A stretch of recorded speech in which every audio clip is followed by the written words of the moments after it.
Naku, ay late upload na ito, pero ikukwento ko pa rin sa inyo.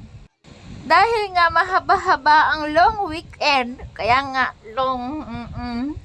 nagpasya kaming umuwi kahit isang araw lang sa Santo Tomas. Para sa iba ay long weekend nga ito, pero sa amin hindi pwedeng magpakalong dahil kailangan naming maghanap buhay at maraming obligasyon. Ayan nga, ang babaysit na yan ay namiss nga daw ho ang magwalis ng mga tuyong dahon ng mga puno dyan sa harapan, ay kaya nagpakasipag akong magwalis at habang kami ay pumunta doon sa may mga guyabanuhan at para tumingin-tingin nga ako kung may hinog ng mga guyabano at makakuha nga ho ng ilan. Ay ayan, meron nga ho kami namang natagpuan at mukha nga namang naunahan naman kami ng mga kabag. Medyo madalang nga lang ngayon ang bunga ng guyabano, pero okay naman po yung aming natagpuan. Ayan o. Yung iba may mga kagat nga lang ho ng kabag. Batga ho yan sa English, yung mga bat na kumakain ng mga hinog ng mga prutas. Ayan ho, dibaga, naunahan kami ng kaunti. Pero natirhan naman ho. Pwede pa ho yan, tatapyasan laang ng kaunti. Nga pala kami nga ho'y nakikiharbis laang dyan sa tanim ng aking kapatid. Nakikibahagi lang ho, kumbaga. Yan nga ho, kami ho ay may nakitang medyo mataba-taba ng saging natundan. Ayan, nilubos-lubos na ang pagha-harvest. O, diga, sayang-saya ho eh. Kasayag ho mag-harvest kahit wala kang itinanim. Yung mismong ano na. Ayan, may maiuwi ho sa kabuyaw. Ay aba, ang mister na are ay nagawa ng paraan kahit kami walang dalang gulok na paniba, abay iyan. Ang panungkit namin ng bunga ng guyabano, ginawa niyang panungkit ng saging. Ay ayos naman, nakuha namin ng saging. Oh. Ay diga, pwede na naming dalhin yan. Padadagdagan ko pa nga sana at ako'y may naispatan pang isa. Ay tama na daw iyan.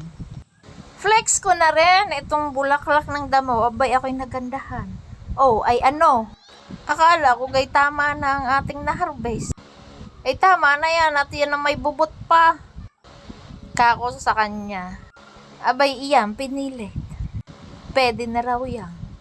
Ay oo nga naman, maganda nga ho. Tingin ko sa malayo, hindi pa pwede. At yan pa, mga iba pang na maliliit na aming nakuha. Nagpunta rin kami sa may bayabasan kasi nga meron akong kaibigan na nag-request na ikuha siya ng bayabas. Sabi ko nga kasi ay maraming bunga doon sa Santo Tomas ang mga bayabas. Noon kasing huli kong pagparine ay ang daming bunga na rin. Ay kung bakit baga ngayon ay iyan, iisa lang ang aming nakita. Eh siya, wala tayong magagawa, di kami umuwi na. At iyan, nadat na namin pa-relax-relax ang aming mga anak dyan. Nakakatuwa rin naman na makita silang kabanding ng kanilang lola at ng iba pa nilang mga pinsan. Bibihira rin naman kasi silang magkasama-samang magpipinsan, kaya iyan. Kahit kaunting panahon ay nagkaroon sila ng pagkakataon na magkakasama at magkakabanding man lamang. At para sa akin naman, ito naman ang time ko para makabanding ang aking mga lalabs na are. Matagal-tagal ko na rin silang hindi nakita. Nga pala, ang aking white ay nawala na. Tanging si Snow na lang ang natira. Yan, mahal na mahal pa rin siya ng kanyang mama lalabs na yan. O, diga? Pero muli ko silang iiwan dito dahil mas okay na nandito sila. Yun ang sabi ng mga kapatid ko at nanay. Hindi na rin kami nagpahapon dito dahil alam namin na kami ay sasagasa sa sobrang traffic. Lalo pa kung kami ay aabutin nga ng hapon. At eto na nga po, hindi pa oras ng pananghalian na ay yan, sobrang traffic na sa bandang ito sa may SM. Ay paano baga naman, ay syempre holiday, syempre ang mga tao ngayon ang pagkakataon na makapagpamasyal-pasyal baga. Ay tingnan nyo naman ang sobrang traffic. Gawayan ng SMA, ano ha? May kwentong ko nga ho, ay iyan ho ang bagong SM dito sa Santo Tomas. Oh. At isa nga ho iyan sa nagkokos ng sobrang traffic dito sa may Santo Tomas.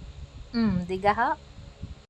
Kaya iyan, hanggang dito na lamang po muna. Thank you for watching and follow for more.